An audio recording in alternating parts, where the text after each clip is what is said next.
رام اور میرے ہم ساتھیوں، السلام علیکم۔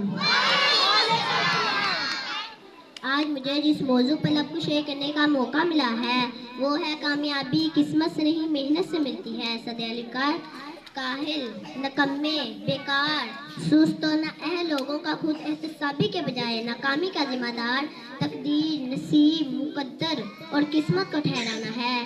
ریت اس نگر کی ہے اور جانے کب سے ہے، اس طرف سے آ کر قسمت کے راگ لاپنے والے ہاتھوں کی لکیروں اور ستاروں کی چال، طوطوں کی فال پر سر پھینکنے والے یہاں دلائل پیش کرنے کی بجائے ہمیں قصے اور کہانیاں سنائیں گے۔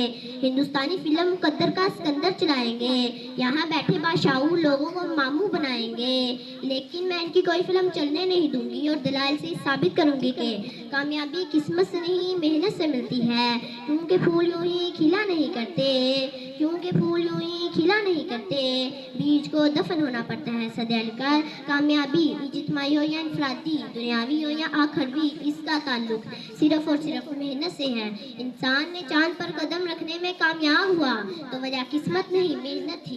انسان انسانی جسم کی اعضاء کی پیوند کاری کرنے میں کامیاب ہوا تو وجہ قسمت نہیں محنت تھی۔ اور جب 14 اگست 1947 کو پاکستان دنیا کے نقشے پر ابھرا تو اس کی وجہ کوئی قسمت، تقدیر، نصیب نہیں بلکہ تحریک پاکستان میں شامل لوگوں کی محنت اور صرف محنت تھی۔ اب سے شکوہ تقدیر یزداں، اب سے شکوہ تقدیر یزداں، تو خود تقدیر یزداں کیوں نہیں؟ سعد علی اس طرف سے آ کر ایڑیاں اٹھا کر اچھل کود کرنے والے ان قسمت کے معنوں کو بتاتی چلوں گے۔